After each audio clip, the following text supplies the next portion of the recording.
Record.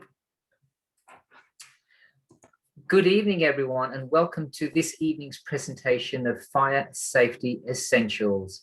Myself, Raj Samurai, and Julie Owen will be taking you through this session on all things fire safety. This particular presentation is aimed at the communities in and around the Koroit area, inclusive of Port Fairy, Illawarra, and of course, Tower Hill. This session will last approximately an hour to an hour and a half, perhaps finishing around the 9 p.m. mark this evening. Please note there's no need to take notes in this presentation. A lot of the information that we're going to discuss will be available by way of a download at the end of the presentation. So sit back, make a comment. I'd like to start, as we always do, with an acknowledgement of country. And I would like to pay particular acknowledgement to the traditional custodians of the land on which we are meeting and hosting this evening, this presentation this evening, the Gunditj Mara people, and pay our respects to their elders, past, present, and emerging, and of course, any other Aboriginal people here today. Without further ado, I think it would be very important for us to get a handle on the means of communication, the technology that we're actually using this evening for you to be able to communicate and engage with Julie and myself. I'll hand over to Julie so that she can give you a summary of that technique. Thank you, Raj, and good evening. Yes, we're on a webinar tonight. That means that you cannot turn your video or your audio on.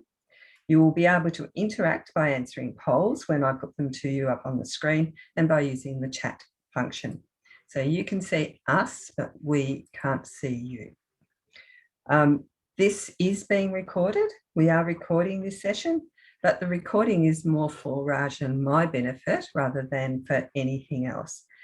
It will actually be taking into account how we go and for our learning purposes. We will be showing some animations, short video, and some photos throughout the session. Don't worry, this won't be death by PowerPoint. We want you to interact throughout the session. We use the chat function you can use the chat function by hovering over the little symbol. It's at the bottom of my screen, but it might be in a different place for you. And if you will open up the box and then you can type something in there. So that's a way for, and if you look in there now, you will see that we've already put a comment. Good evening, everyone. So perhaps we can have a go at using that chat function now while I explain a little bit about the polls. To let us know where you're from. Whereabouts in Koroit and surrounds are you from? What sort of, what part of that country you're from and what area you're from. So please use the chat function and use the chat function throughout the presentation. Raj and I'll both be monitoring it. I think it might be a good idea at this stage, Julie, just to stress the importance of the chat function. We want to communicate, we want to make the most out of this session for us to learn and engage and take away some really good bits of information. The chat function will allow us to do that. So don't be afraid to offer comments during this presentation. If there's anything that you're not sure of or didn't quite understand, just make the chat and we'll be happy to respond in a timely manner. Thanks, Julie. And when you do use the chat function, ensure that you push all panelists and attendees, and that way we can all see your comments, unless, of course, you do want to say something just to Raj and I.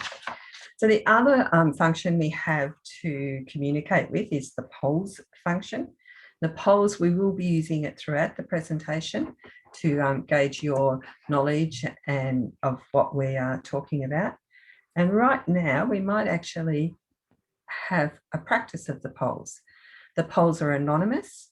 They're optional. You don't have to use them, but we would appreciate it if you did.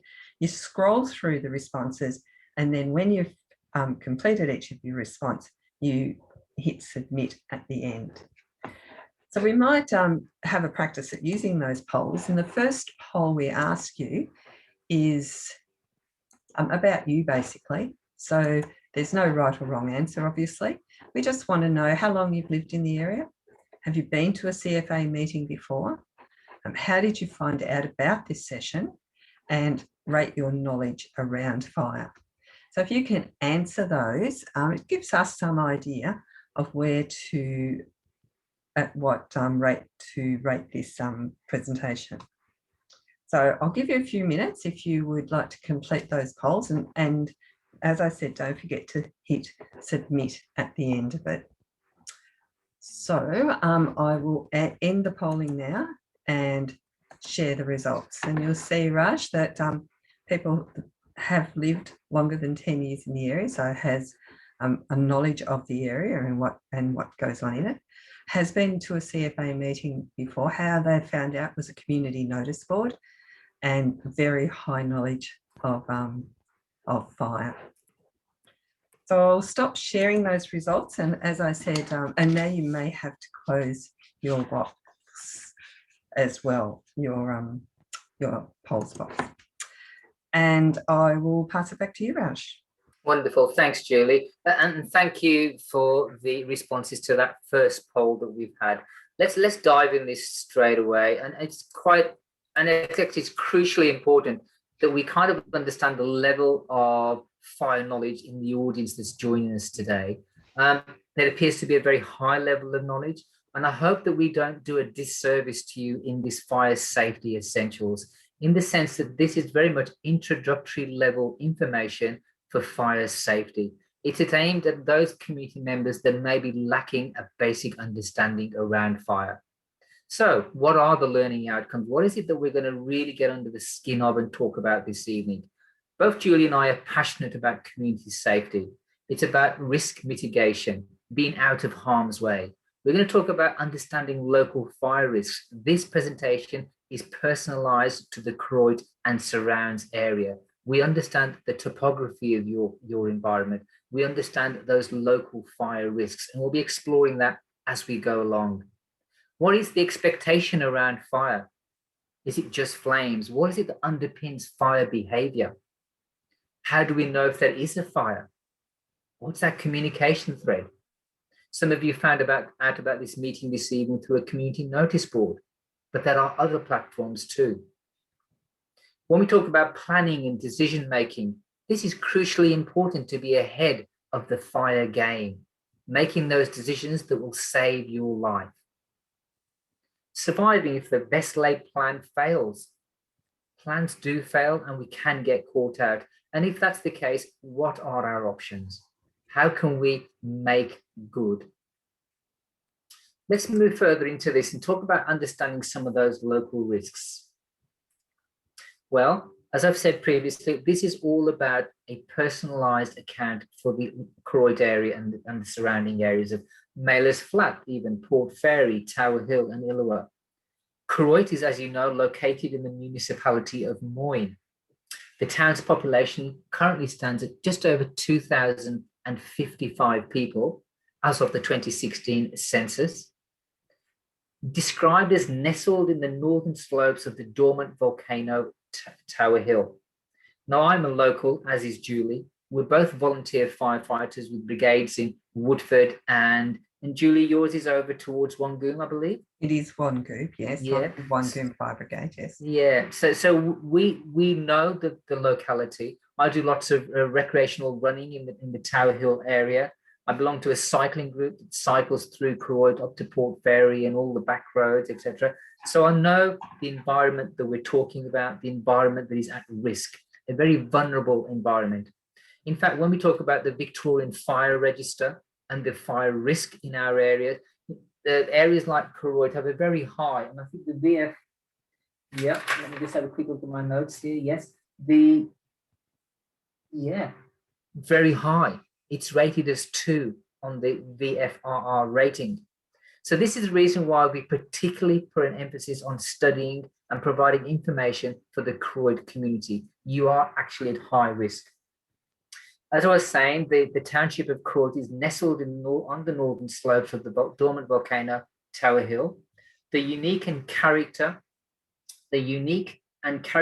Koroit has been hailed as one of Australia's most complete examples of an early Irish settlement, and it boasts a rich history and heritage and a vibrant, close-knit community.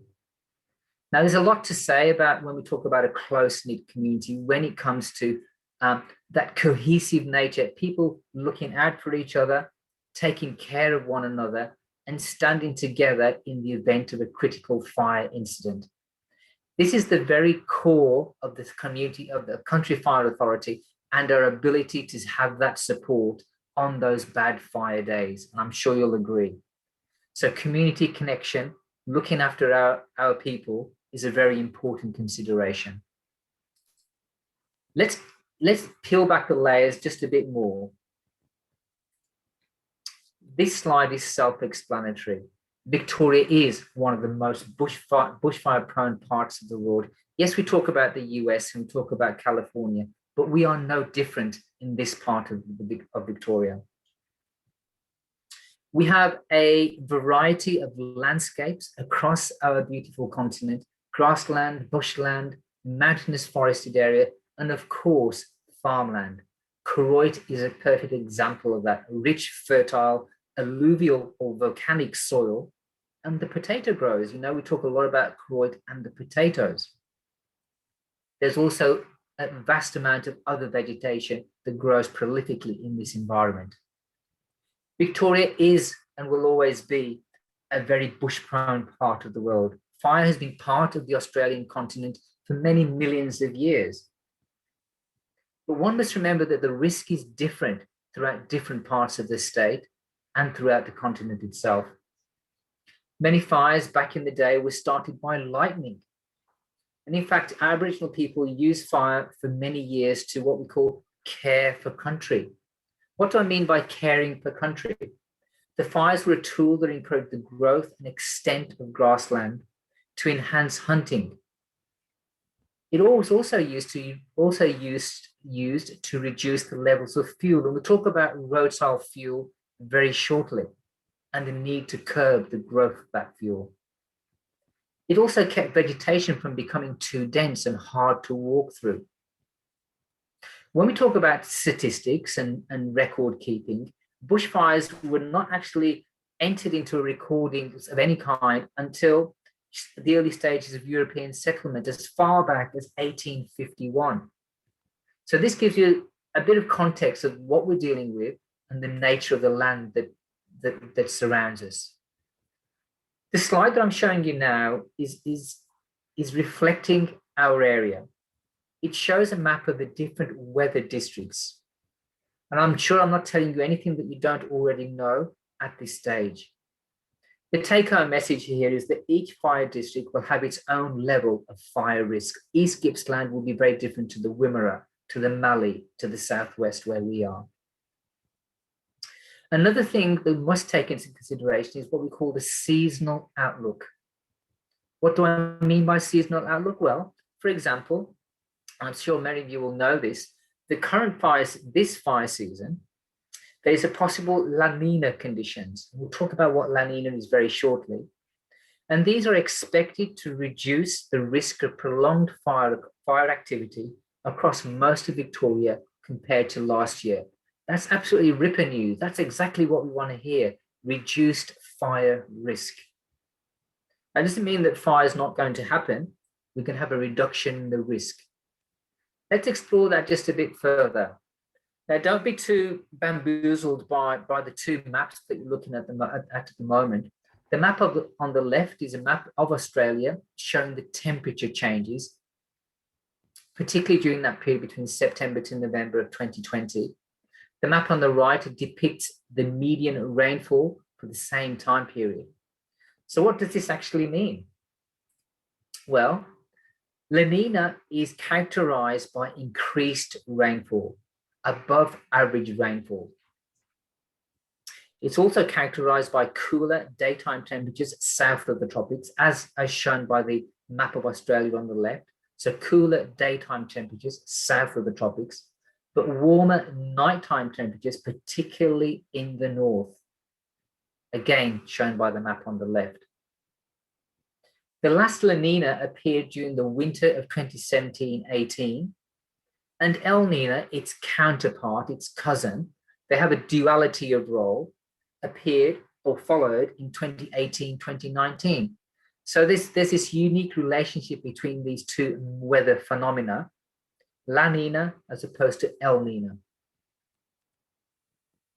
Let's drill this down a bit further as we talk about the local seasonal outlook. What does this mean for Koroit? Well, Koroit itself is located in a part of Victoria that has experienced slightly above average rainfall and has above average soil moisture.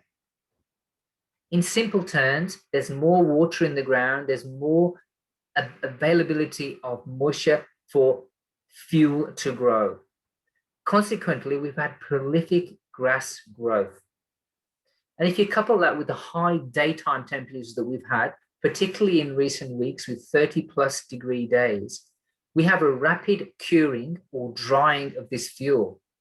What does this mean? In the event of a fire situation, there is ample fuel for ignition. There's a lot of fuel that can burn very easily should the conditions be right for a fire to start. Like every season, there is a need to be prepared for a fire that could start as a result of this high fuel load. So the take-homes: high rainfall, high daytime temperatures, increased fuel growth. Let's move on now with our next part of our presentation, which looks at local vegetation. And what I'd like to do here is open up the chat function for those that are listening and watching this presentation to give me some indication of how they would describe their immediate landscape. When you look out the window as you're watching this presentation, what is it out in the paddocks or on the roadsides? What kind of landscape are you seeing? Is it scrub? Is it bushy? Is it woodland? Is it forested? Is it grass? What's the main element of the landscape near to you? Now, both Julie and I are monitoring the chat, so feel free to communicate with us using the chat function as we've explained. Hover your mouse over the chat icon and type your information. What type of landscape do you think you have in your area?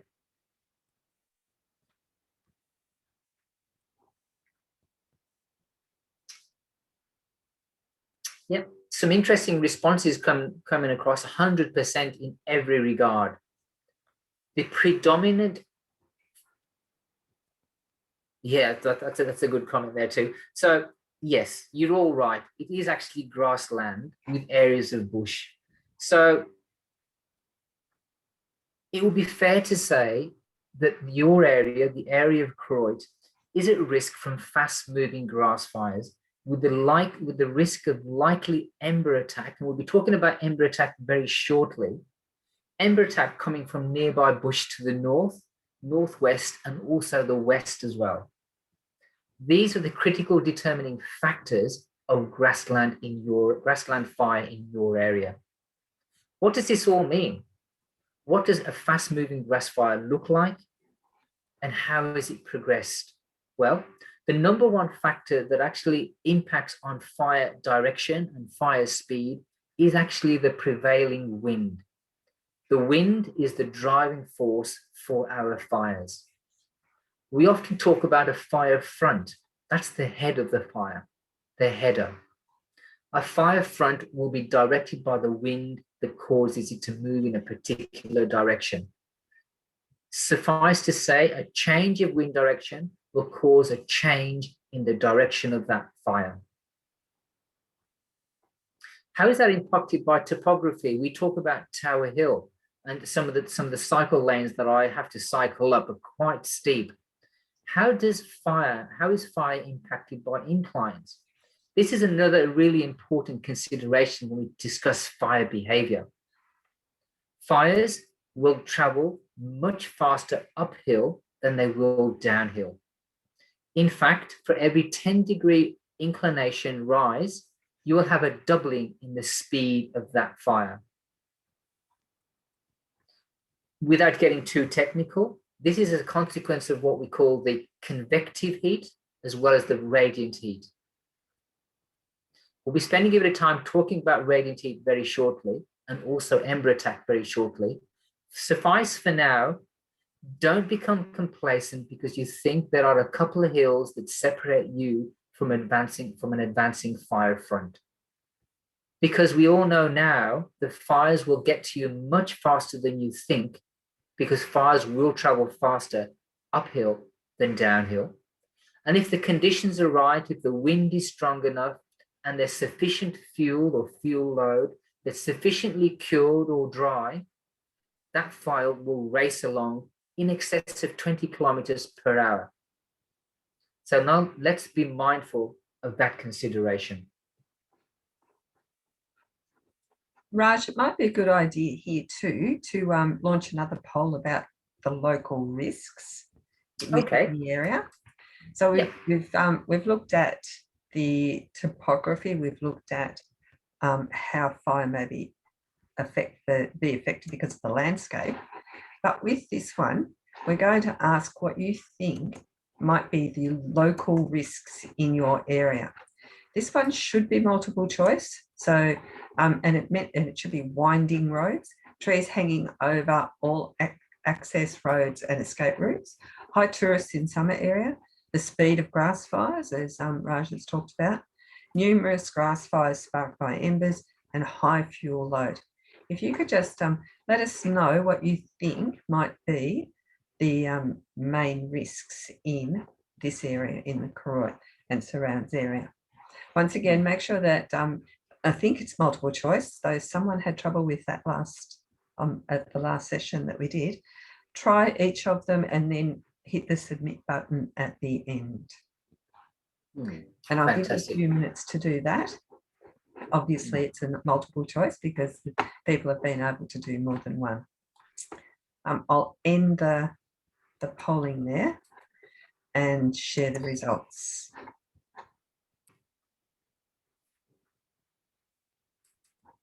So it is the speed of grass fires, as you were talking about, the numerous grass fires sparked by embers, so the understanding of embers, and of course the high fuel load. An interesting one is the high tourist area in summer. We've been doing some presentations along the Great Ocean Road, and that's come up quite a lot. The fact that tourists don't necessarily know the road rules or how fire can be in the landscape. I think a point that I'd probably like to make also here, Julie, is that, you know, although we've not indicated high tourist area in this particular response, the Koroit Irish Festival and other events in the Koroit calendar actually encourage a lot of travellers to the area. And the biggest consideration then is, well, how savvy are these new people in town? It's often not the local community. It's usually travellers into towns and townships that can be the risk themselves because they're not that savvy about fire behaviour. Yes. So that's an important consideration. Yep. We often talk a lot about trees hanging over access and escape routes. Now, Koroit itself is actually quite good. You know, as I'm cycling along and I'm ultra vigilant on those kinds of things, the consideration that we have to have there is the risk of ember attack. And we'll talk about that shortly, but a lot of our foliage can actually provide a perfect avenue for ember entrapment and consequent canopy fires. Canopy fires can then spread along canopies driven by wind and further accelerate the direction of fire. In terms of local risk, windy roads, and there's a fair few of those around Koroit as well. Windy roads can actually be an impediment and cause a local risk as well, particularly for emergency vehicles. And this is something that we need to stress to all our community members about the need to be off some of our windy roads in the event of a fire event. Okay, I'm going to close out of my box, and I suggest you do that as well. Thanks for that, Julie, on the local risks. Let's talk more about the resources at hand now. What is it that Koroit has? The Koroit Brigade, and I know a couple of the team members there, including the First Lieutenant, a total of 40 members exist at the Koroit Brigade, 40 very active, members who do a stellar job 24/7 looking after the community of Koroit and surrounds. At their disposal, they have one tanker, one pumper, a forward control vehicle, and one quick fill. Let me now pose a very rhetorical question to you. This resource, the CFA Brigade in Koroit, have to look after a population of just over 2,000 people spread across 864 homes. The question is this: how realistic would it be to expect a CFA crew and tanker on your drive, at your farm, at your business, in the event of a bad fire day? How realistic would that be? Particularly bearing in mind that the service of the tanker may also be required in other localities nearby. I'll just let that sit there, because the number one defining thing here is that we have to be realistic here. I would strongly suggest to our listeners this evening to understand that our brigade will be pushed to capacity. And I'm sure that Lee, the CFA captain in Koroit, would endorse this, that don't expect a CFA crew to be on your drive in the event of a bad fire day. He would strongly suggest, and I'm sure a lot of the crew members would endorse this, is take ownership of the situation. Understand fire and make plans early. Leave early with a well-defined and clear plan of where you're going, but most importantly, when are you going to be leaving? Have a trigger. Understand fire, and I'm hoping this Fire Safety Essentials presentation will give you an understanding of fire that means you understand when to leave. Make that informed decision. Assume that the brigade is not going to come to your assistance. Take ownership.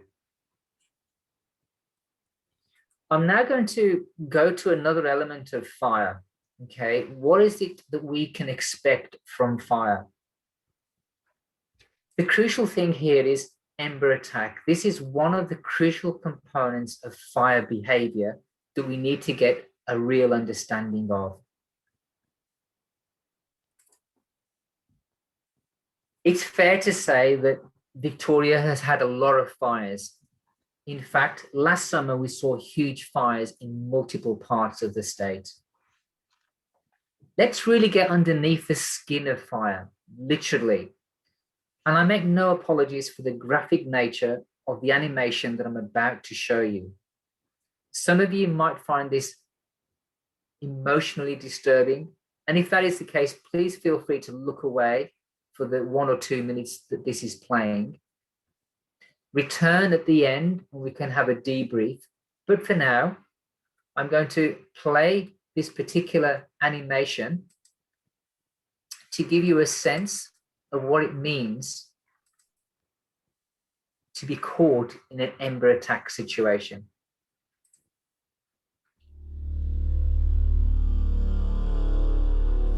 During a bushfire, embers will reach your home long before the flames do. Ember attacks are the most common way that houses catch fire. Embers are burning leaves, twigs, and pieces of bark. They help the bushfire spread by starting spot fires ahead of the main fire front.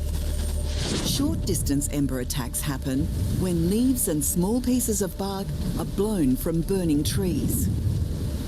The intense shower of sparks that forms fills the air with hot, burning embers, which will land on nearby vegetation and properties.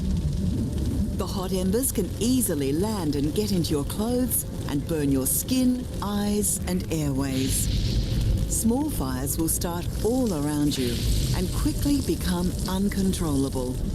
The resulting chaos creates confusion as the fire seems to come from many directions, meaning it will be difficult to make good decisions about your safety.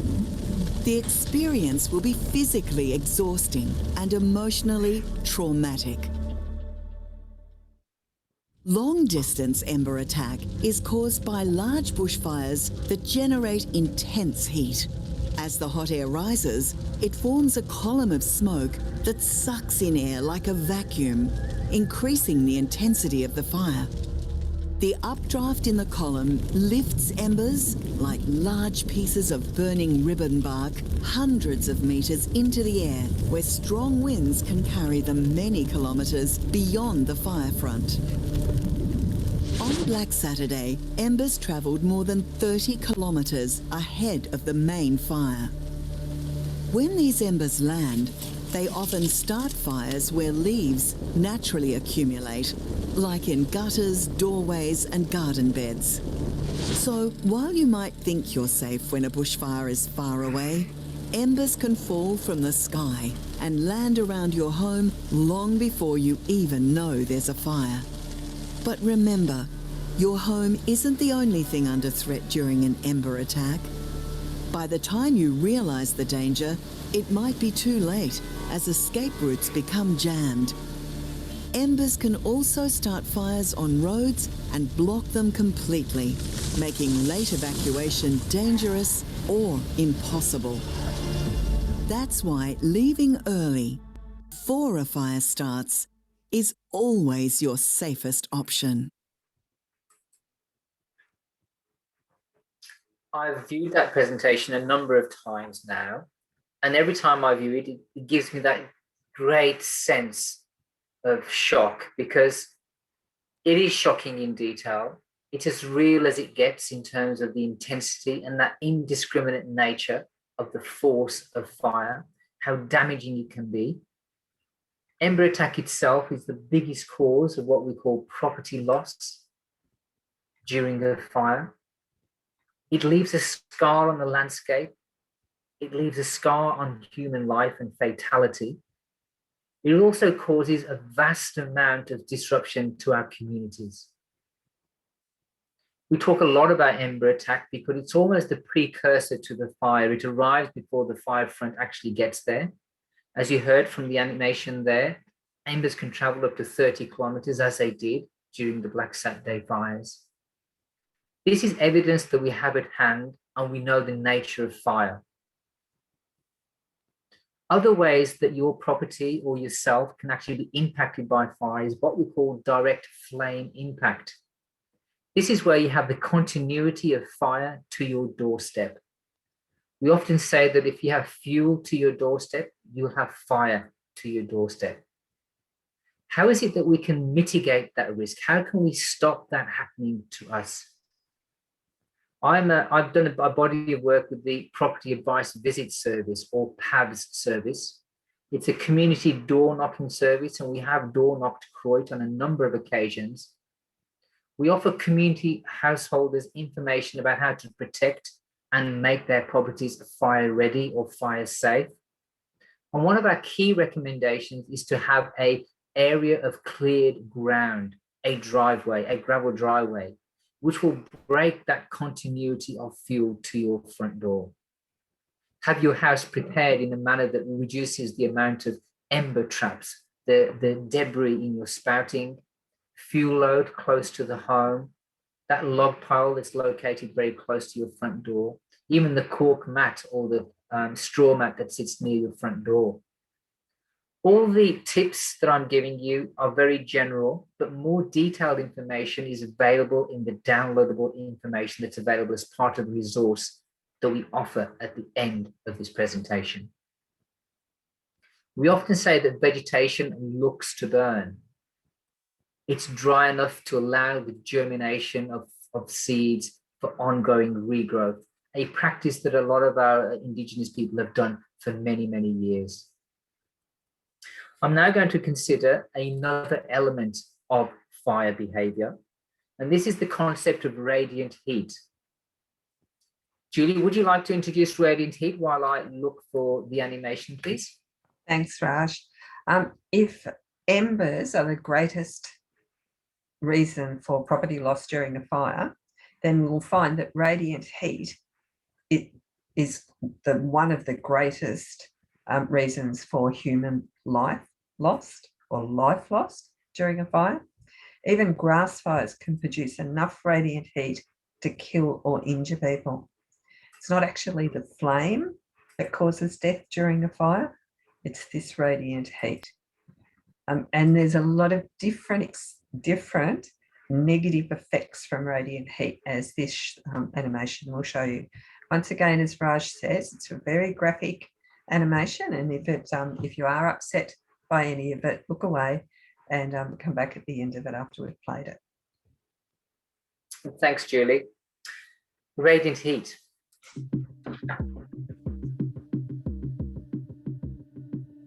Victoria is one of the most bushfire-prone parts of the world. Every summer, bushfires threaten properties and lives. But did you know it's not the flames that kill most bushfire victims? No, it's the radiant heat.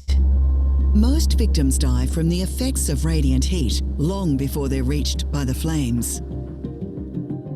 Radiant heat is what you feel when you sit next to a campfire.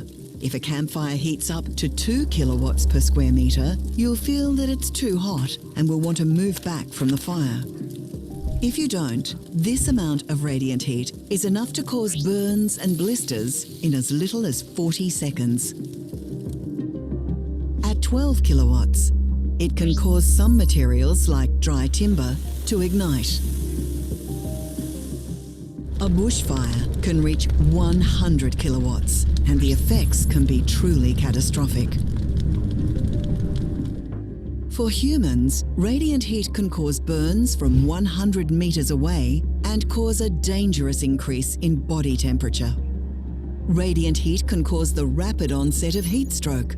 Heat stroke damages your brain, meaning you won't be able to concentrate to make good decisions as the fire arrives. Other impacts include severe damage of internal organs and death. There are some things you can do if you're caught in a fire. Cover your skin with long-sleeved, natural fibre clothing, like wool. It's also useful to know that radiant heat only travels in straight lines and can't bend around corners. So, sheltering behind or inside solid structures may help protect you. But be aware, radiant heat will travel straight through glass. The best defense against radiant heat is a simple one. If you're not anywhere near a bushfire, its radiant heat can't hurt you. Leaving early is always your safest option. When we speak of risk mitigation and being out of harm's way, when you see something as powerful as that, the very nature of radiant heat, this almost silent killer that arrives advanced of the fire, way before the fire front arrives, why would you want to be there? Why would you want to subject yourself to that amount of personal inconvenience, stress, the risk of fatality? Not just you, but family members, your property. One thing that the CFA do at times of fire, particularly after a critical fire event, is they conduct very empathetic interviews and discussions with those that were impacted by the fire. And often phrases are said or comments are made that are so powerful that they need to be shared. I'm about to share a slide with you that gives you some of the feedback from these individuals. And I think the comments made speak volumes.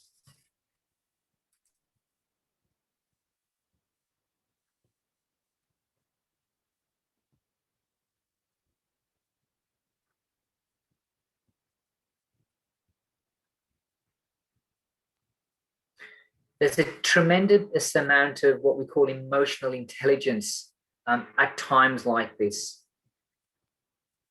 I'm about to stop sharing that with you and find you another real life account of those people that found themselves in a space that they'd rather not be. And when they were confronted with this situation,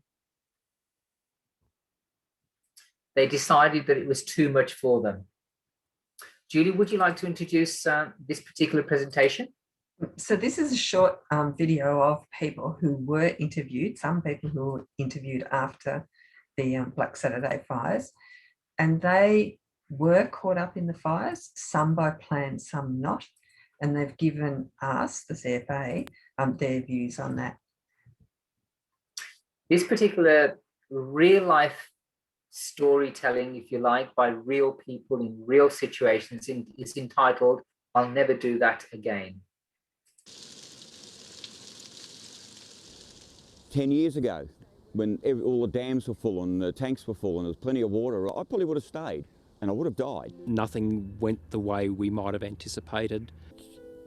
Whatever preparations you put into place, you only need something small to go wrong.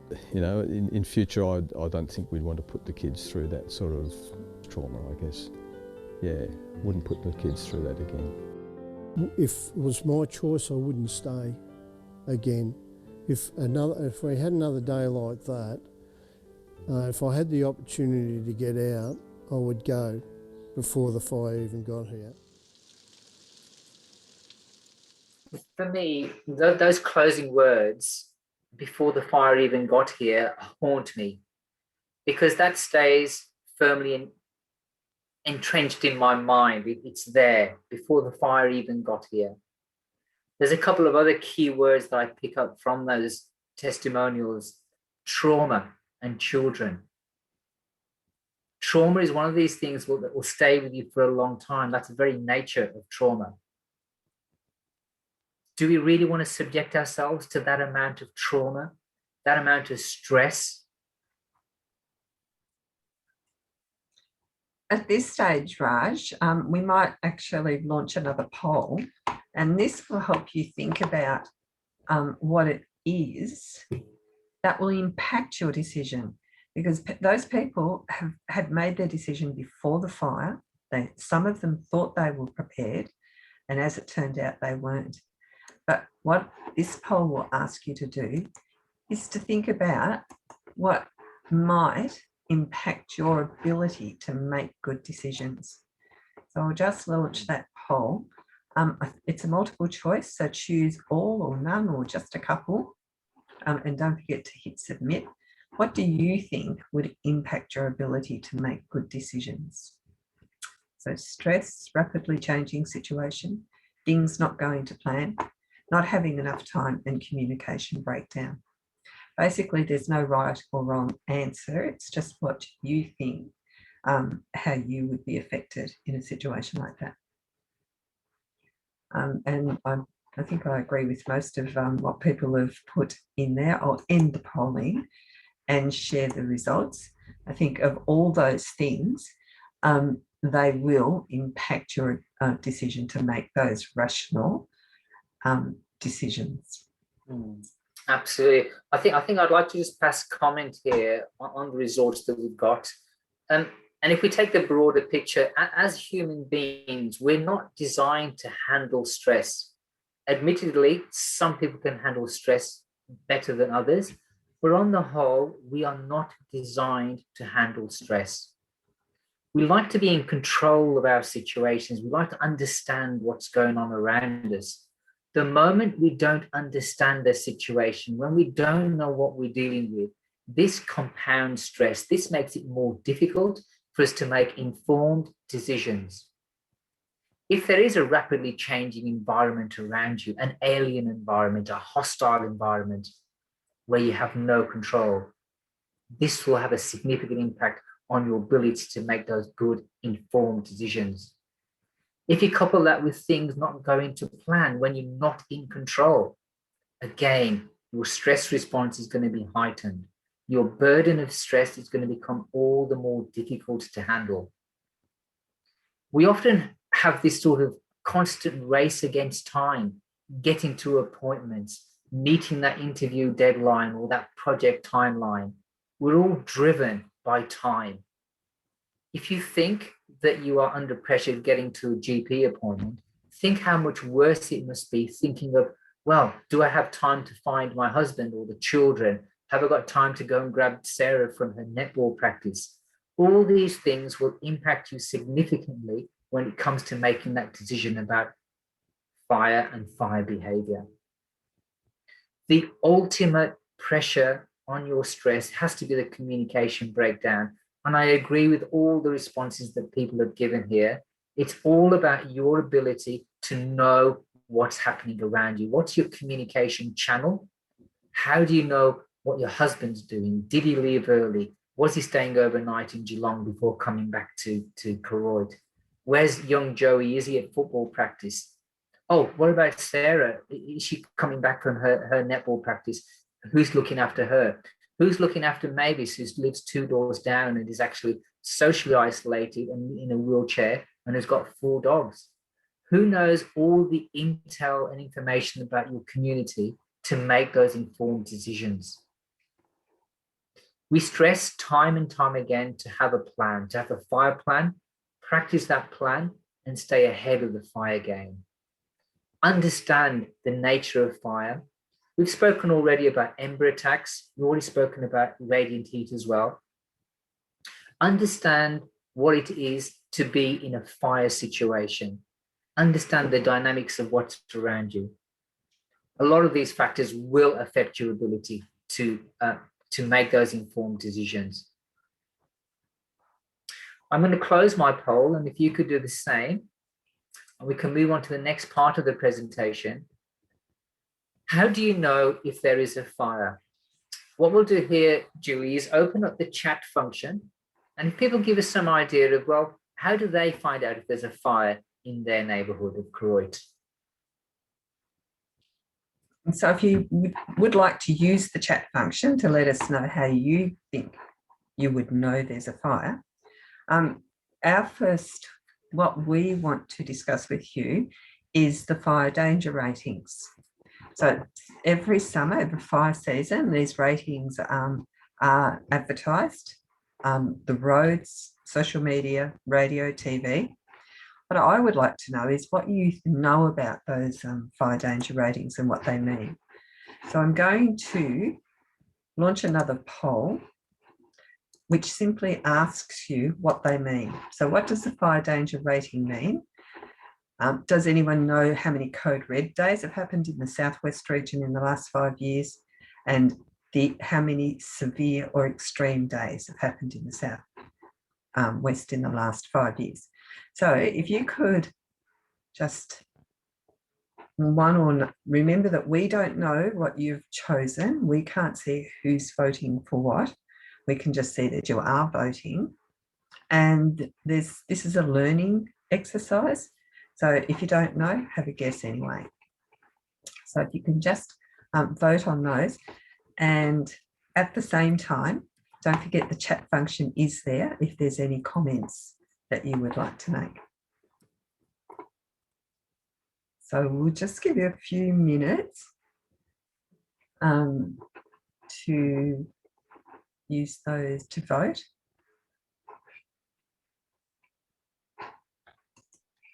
We might close it there and then share the results. It's interesting to see that people know that the fire danger rating is an indication of how bad a fire will be if one were to start. And code red day, and I'll talk a little bit more about that in a minute. How many code red days in the last 5 years? Southwest has had none in the last 5 years. Victoria has had some, but the Southwest has had none. And extreme and severe days, there's 6. We've had 6 of those. I'll stop sharing those results and talk a little bit about the fire danger ratings and what they mean. A fire can start on any of those ratings, in any of those days of those ratings. A low moderate day just simply means that the fire will be controllable. It's a fairly hot day, it might be a little bit windy. A high, very high, once again, hot day, bit windy, but a fire, if it were to start, would be not so much really easy to control, but it would be controllable. Throw enough resources on it and it would be controllable. The brigades would be able to get it under control. But on a severe day, we're expecting hot, possibly windy days. And if a fire were to start, then it possibly would be uncontrollable. It would be harder to control, it would be harder to throw those resources out at it and do something about it. On an extreme day, it's extremely hot, dry and windy. And if a fire were to start and take hold, it would become uncontrollable, unpredictable and fast moving. Spot fires will start, move quickly and will come from many directions.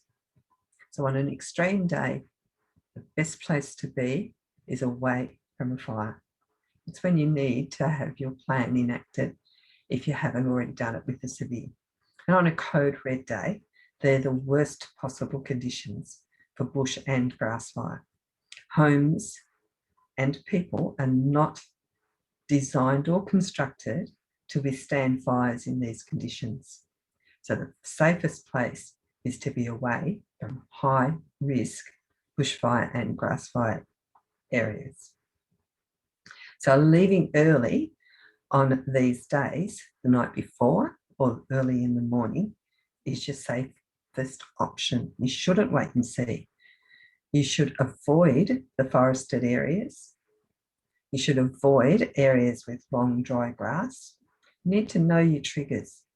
Make a decision. When will you leave? Where will you go? And how will you get there? And when you will return. And what you will do if you can't return. So it is best to know what those fire danger ratings are, because they give you an indication of what your plan is. They are part of your plan of when you may enact it. And that, Raj, I think brings us to sources of information of how you do know it's a fire. Absolutely. Thanks for that, Julie. I just want to spend a bit of time on this particular section to give us a real taste of, well, we talk about the busyness of life first. You know, we're all very busy in our various work, home, play, etc. We live in a very busy world. This is further made busy by the many different platforms that exist out there to give us information. We have what I call an infobesity epidemic. We are constantly bombarded with information from different sources. Let's consider the old traditional ones first. You know, back in the day, people used to just talk, local gossip, you know, have a chat over the wall while you're hanging the washing up at the coffee shop or while you're walking the dog. You could hear it on the radio or even on television. You know, they were your traditional means of communication back in the day. More recently, we've had this sort of digital explosion. Platforms that are now just recognized by icons, the Facebook icons, Snapchat, Twitter, YouTube, you name it, the list goes on. All of these forms of communication or means of communication are what we call informal in nature.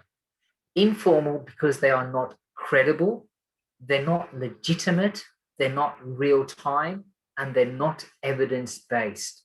They are not totally reliable. The CFA would strongly suggest that you follow the following platforms as your go-to for real-time communication. By far, one of the most important ones, and one that we recommend very strongly on our PAVS visits, is the Vic Emergency app. By far a lifesaver, giving you real-time information, legitimate, evidence-based, and most importantly, tailored to your area. It allows you to plan your trip in the event of a bad fire day. It allows you an exit away from the danger. It gives you an indication of fire activity in and around your area. And we'll talk more about how it does that very shortly. I'd also like to make particular reference to local news. And in this regard, you've really got to understand that in a fire situation, in this dark, noisy space where the visibility will be poor, where the air quality will also be very poor, communications will go down. And in that event, the only way that you can maintain communication with the outside world will be through a battery operated radio and connection to 774, your local ABC emergency channel. We strongly suggest that a battery operated radio forms a key part of your emergency kit, and Julie will be talking more about that shortly. Certainly, there are other means of communication that can also be used, including the Emergency Management Victoria online, and of course the Vic Emergency Hotline as well. Let's make that clear distinction between formal and informal means of communication in the event of a fire event. I'm going to move on to the next part of this presentation now. Thank you for the comments that are coming through on the chat function. I'm going to ask Julie to talk through the warning system that exists in the event of a fire. Thanks, Raj. So CFA has developed these warnings, but the main message that we have for you is do not wait for a warning, because as you will see a little bit later in the presentation, you may be ahead of that warning. But CFA has developed these warnings. So an advice, if you receive an advice message, and you might get this through the app, the Vic Emergency app, it might be on social media, it might be on the radio, TV. It just means that there's an incident occurring or has occurred in your area. And you need to access that information and monitor conditions.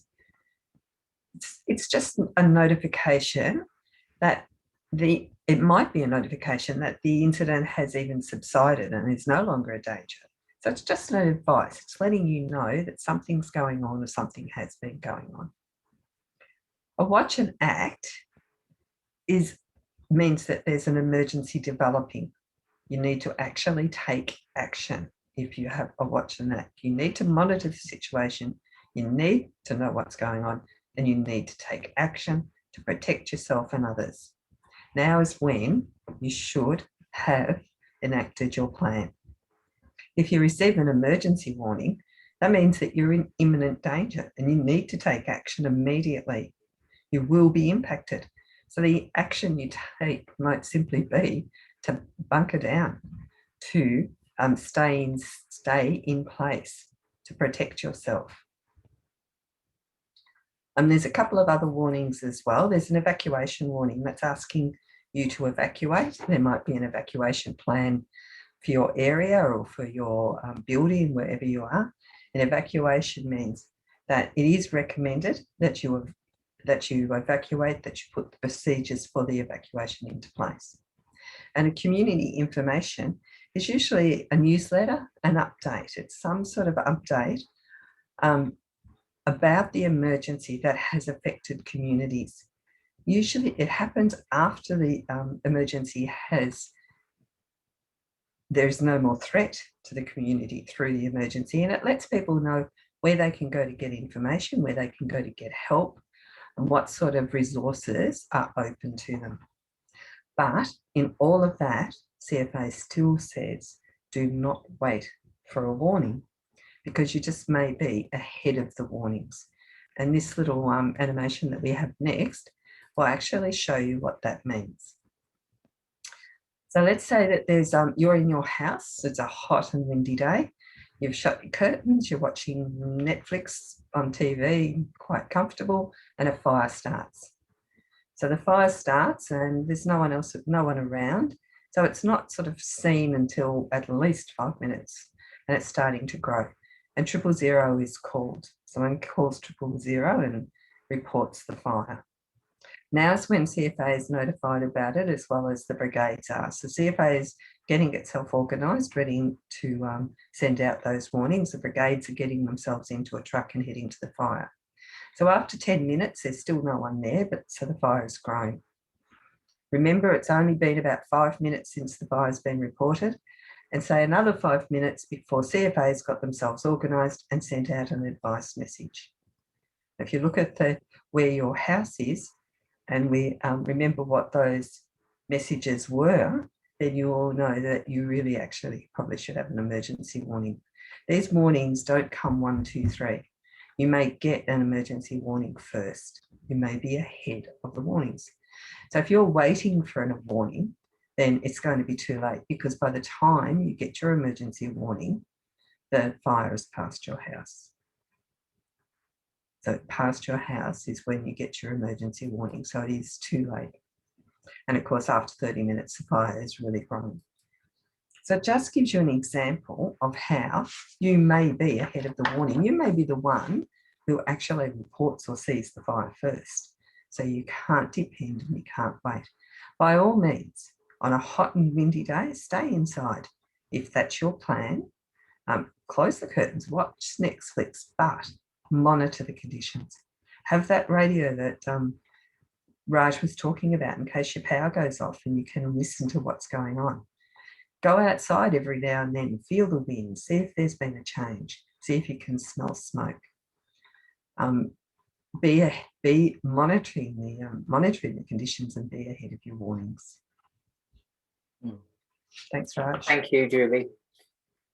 You know, it's quite interesting as we take you on this journey of fire safety essentials. We're trying to be as clear as possible in that messaging, and we can't be clearer than to say to you, don't put yourself in harm's way. If you think that something's not right, if you sense that something's not right, there's a good chance that it's not right.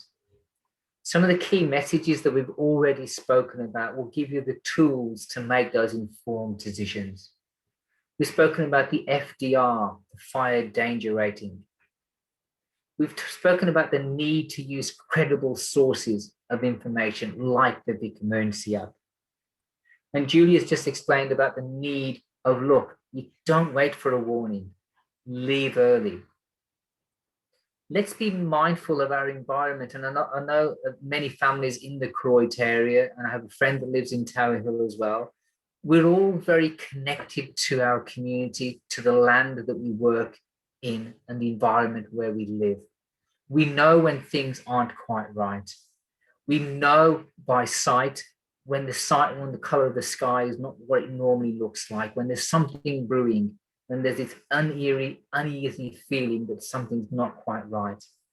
It may be that we might see a plume of smoke or smoke or a glow on the horizon. We might see ash in the air or embers falling nearby.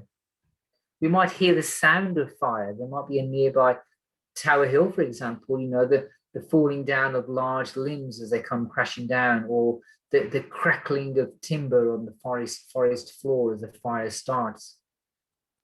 Using our sense of smell and knowing that there's a smell that's not the normal smell in the air, the smell of smoke. Let's be mindful of using our intuitive senses such that we can make informed decisions. Couple that information with the fire danger rating, the Vic Emergency app, what we now understand as high, severe, extreme, and of course code red. Have a plan that uses those tools and leave early. You can always come back if the fire direction changes.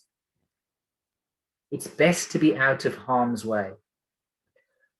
What Julie is now going to do is work through what we call a hypothetical, a pretend situation that we've tried to make as real as possible to give you an idea of all these things that we've spoken about, bringing them together to give you the bigger picture. How does radiant heat fit in? What does FDR really do in a day like this? And what's my Vic Emergency app? How's that going to help me? I'm going to switch to the next slide now, Julie, around planning and decision making. Thanks, Raj. So we're going to run through this hypothetical, and I want you to put yourself in this situation. Put yourself there. It's an extreme day. You already know it's an extreme day. It's usually declared by lunchtime the day before. It's an extreme day, which means that it is going to be extremely hot and windy, and it's very dry. You look outside and you think, it is pretty hot and windy. I can feel it coming. It's not, you've listened to the news, and the news is reporting that it is an extreme day and that you need to be careful. But you live in Koroit, just out of Koroit, and you've got a few things that you need to do in Warrnambool. So you think, well, I'll run into Warrnambool, I'll drive into Warrnambool early in the morning, get the things done, and be home by lunchtime, when the heat of the day, when it's actually starting to look a bit dangerous. And you use your senses, you look around, you can't see anything, you can't smell any smoke. You listen to the radio, you look at the app, there's nothing's happening. The fire brigade is down at the station that people are on. So you think, right, I'll be able to get home before anything starts, I'll be fine. So you jump into the car and you race off to Warrnambool, and you not yet rush. You're just in Warrnambool and you're still you decide to grab a cup of coffee before you head back to Koroit. So you run into the coffee shop to get the coffee, and you hear people talking, and you hear them say that there's a fire started. There's a fire started out Koroit way. And you think, oh, can't smell anything, but I'll have a look on my app. You downloaded the app, so you hop on your app and you can see, well, yes, there is a fire started near your place. But the area, the shaded area that tells you where the danger is, the impacted area, no, it's not near your place. It hasn't reached your place. It's still a fair way away. So you think, right, I'm going to jump in the car and go home. You know that there's a few things you need to do. You've had have your plan. You've got to shut windows, and so you hop in your car and you on your way home, and you're stopped by the police. So you come to a roadblock. They tell you that you can't go home. There's a tree, there's debris across the road, and you're not going to be able to go home for quite some time. So what are you going to do now? Are you prepared for it? Are you prepared to spend the night in Warrnambool or Port Fairy or somewhere else away from home? What are you going to do? So perhaps if you use your chat function to just give us some idea of how that makes you feel. What does it mean to you that you are now stuck and can't get back to your house on this particular day? What does Might be an idea just to launch the poll, I think, Julie. Here. Yeah, okay, that's a good idea. Oh, yes, very angry. It would make you angry, yes. My next question will be, and I want you to think about this, is what you could have done differently. But I am going to launch the poll. The poll asks just a few things about your planning and decision making. So let's say it is an average Wednesday in summer. Where would you be? Home, work, or on vacation, on a holiday? So you're away from the area. Thinking about last summer, would you have been prepared to spend a few nights away from home in an emergency? And did you have an emergency kit packed with some clothes, important documents, photos, etc.? So if I just give you a few seconds to answer each of those things, and of course, press submit when you're finished. So I'm assuming that work might mean away from Koroit, away from your home. In the current situation, you're probably working at home. I'll end that polling and share the results. So most people would have been at work, and not many people would have been prepared to spend a few nights away or have those important things with them. And those are the things that we want you to think about in this presentation. We want you to think what you would do in a situation like this. I'm going to stop. I'd like to thank everyone for the results there. I think this is really, really important learning for everyone that's on the webinar this evening. I was a Cub Scout for a very long time, and the number one thing that was always driven into us was preparation is the key. Having that level of preparation front and center all the time. Clearly, from this particular poll, we know that the preparation wasn't there. So the learning is that we need to up our game when it comes to preparation. Have that emergency bag ready. Have plan B, C, D, E in the eventuality as such as this. We knew it wasn't a particularly nice day. There was that risk of fire, but we still left home unprepared. And then when we came back, we couldn't get back to our place. So preparation has to be the key. Thanks, Julie. Okay, so let's go back. Let's go back to the same day. You've gone into Warrnambool. You've heard that there's a fire, and you've decided not to have your cup of coffee. You're not going to wait for that. You're going to get straight on the road and get back home. You have got a plan. Your plan's always been to leave. So you know what you should do. You've sort of had a plan developed. So you get home. And you get home to your house and you grab the cat, the baskets at the door, the cat cage, because you've had the cat to the vet just recently. So you've got the cat and the cat's very docile at this stage. So you put them in the cage and put it in the car. You know what sort of things you need because you've thought about your plan. So you run back inside and you grab your passport, grab the insurance because you remember your insurance papers. You flick through your filing cabinet. Yes, there they are. Because you remember people couldn't get their insurance if their house was destroyed because they didn't have any proof. So you grab that. Of course, you've got your passports because you're still planning that trip in a few months' time. So you need those. You race back out to the car. You're all the time checking your big emergency app. You can see the little shaded area isn't quite to your place. So you think you're safe. You can see the smoke. You can smell the smoke, or you can smell the smoke. The sky's quite cloudy. You look around and other people are doing the same. Some people have already left their properties. You can see them on the road. Then you remember the camera. Your 5-year-old's birthday party. It was a special day and you took the photos on the camera rather than your phone. So you've got to go back and save that. You don't want to lose that.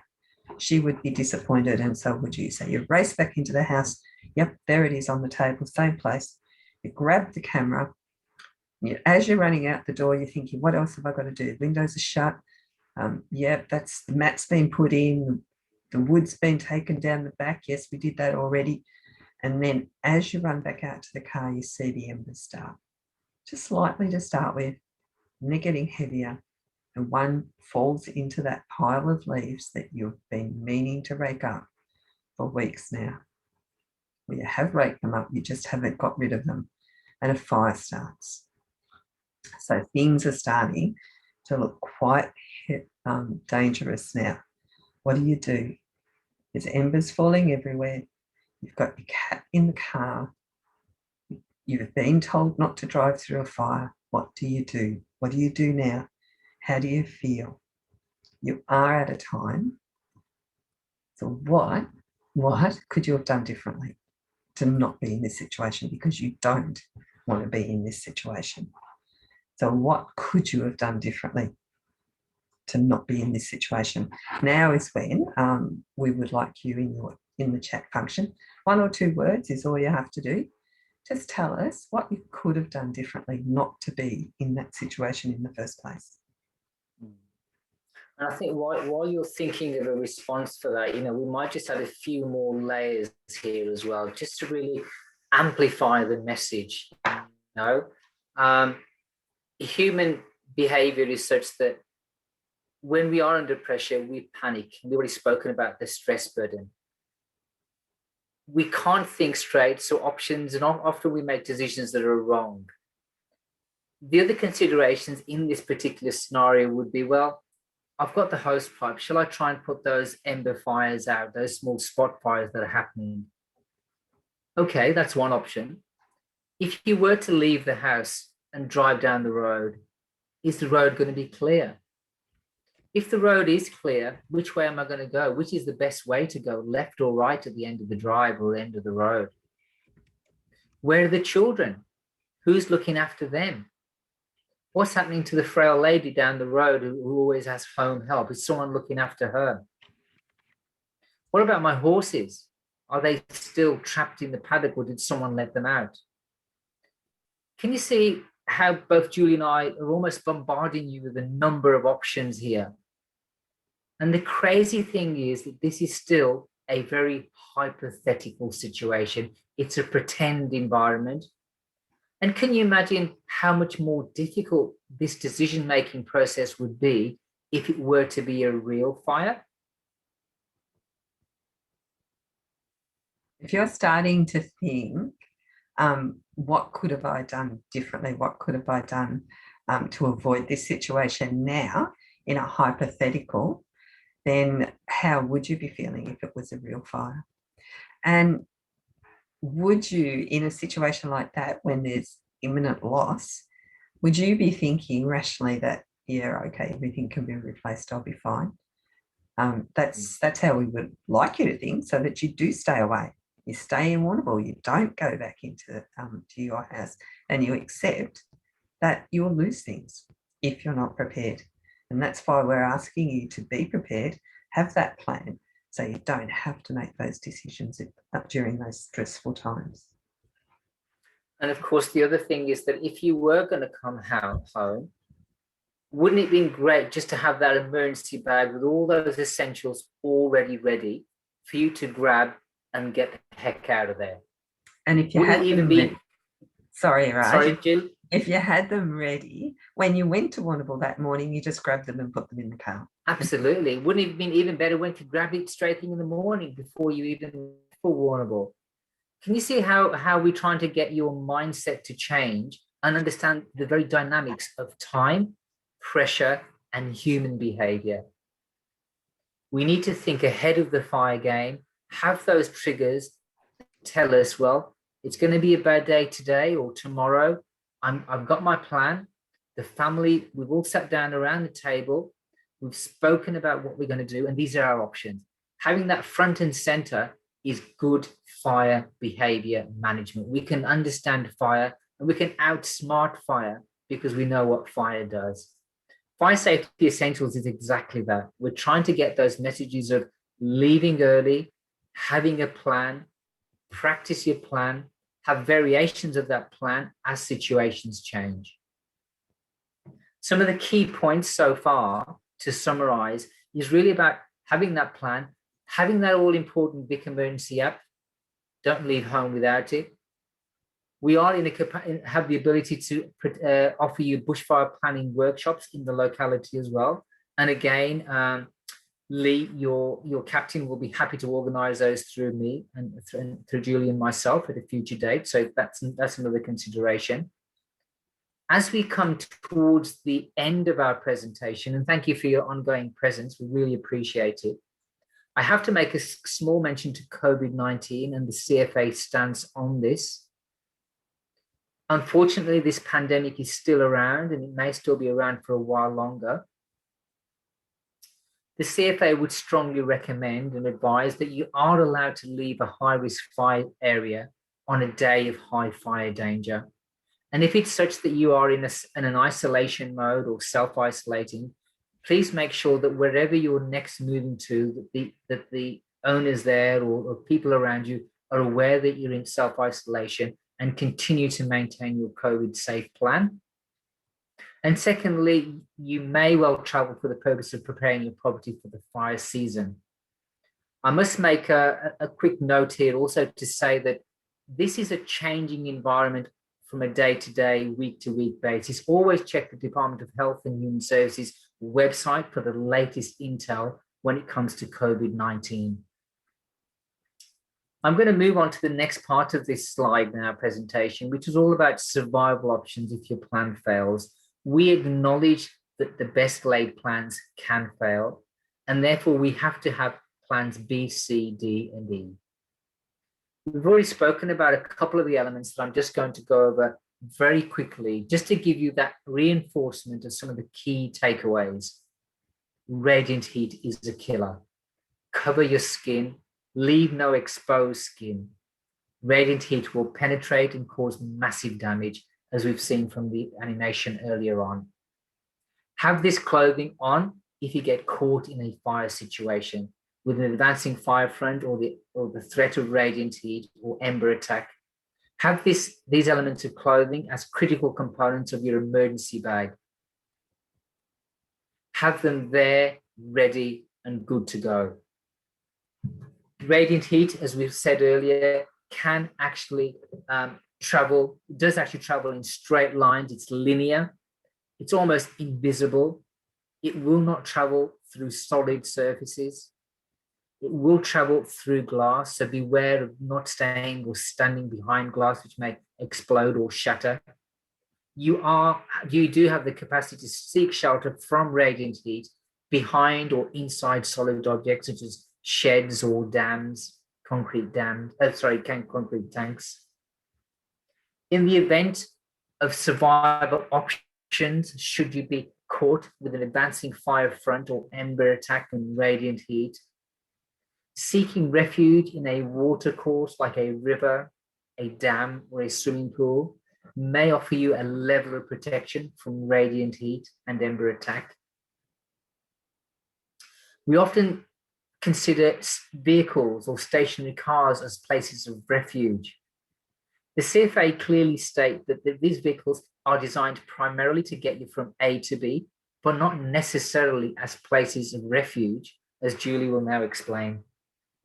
So if you do, you should never drive through fire. So in no circumstances should you drive through fire if you can help it.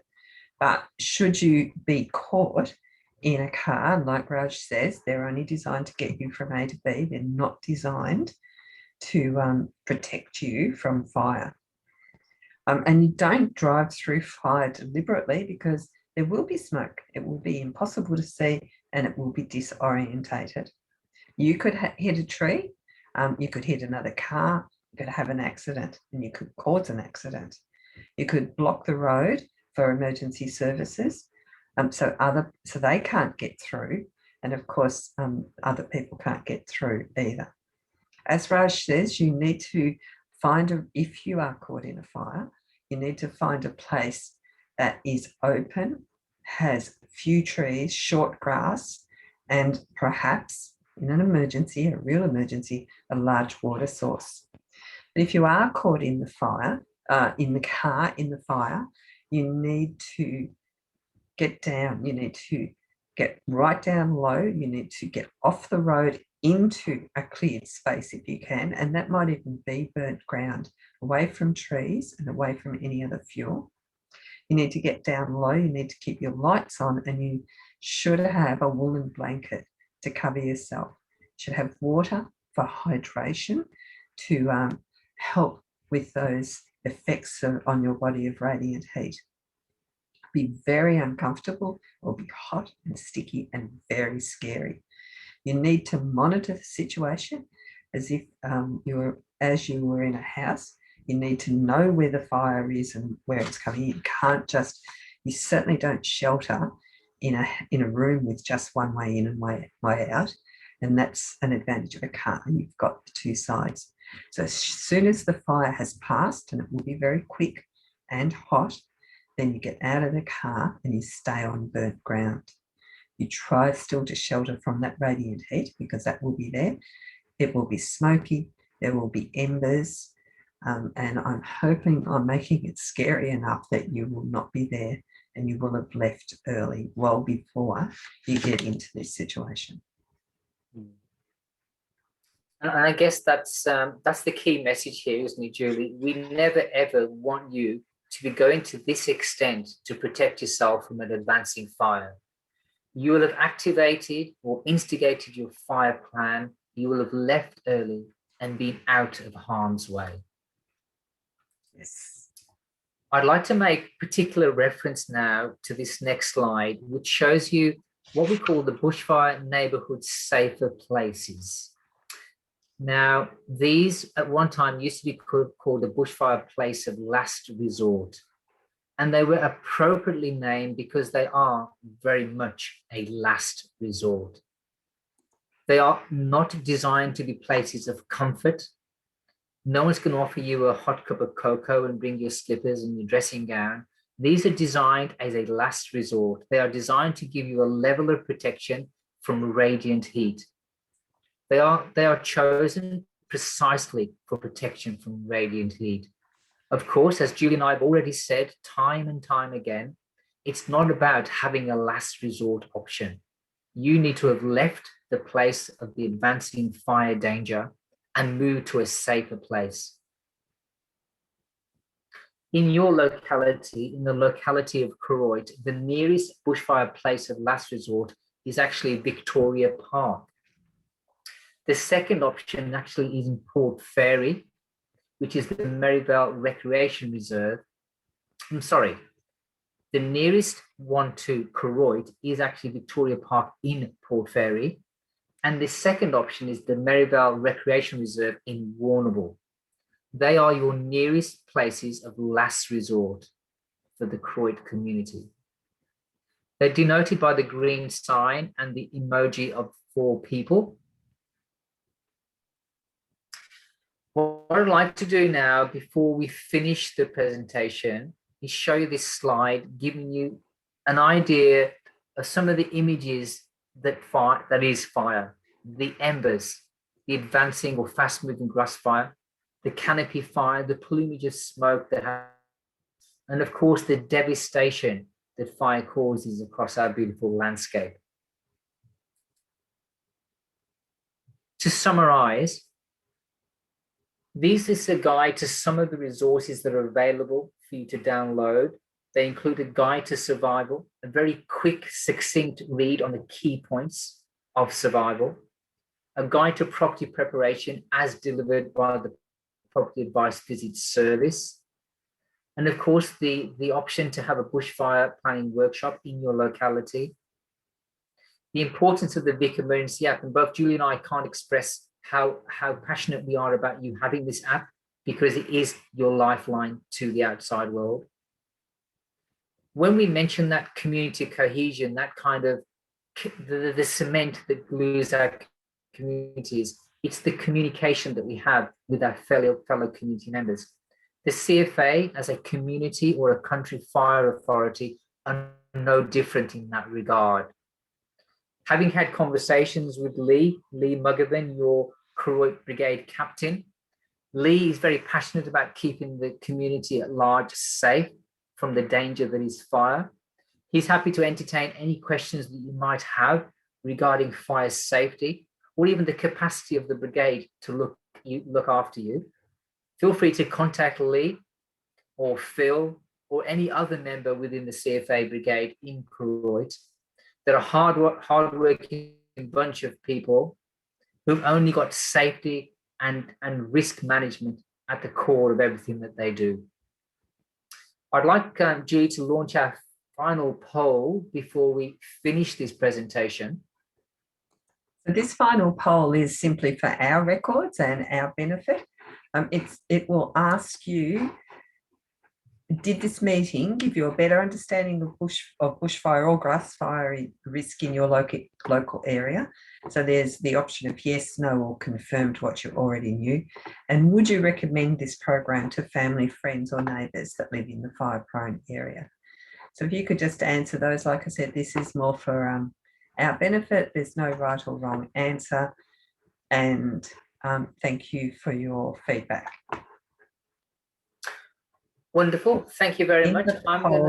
Sorry, I'll end the polling, yeah. and just share the results there.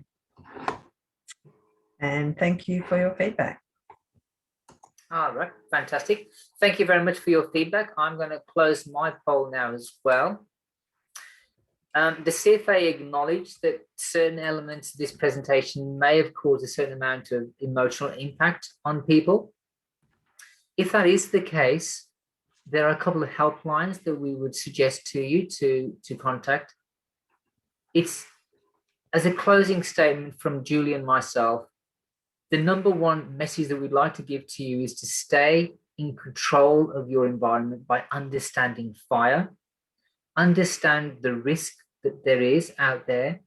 Fire is a very clear and present danger.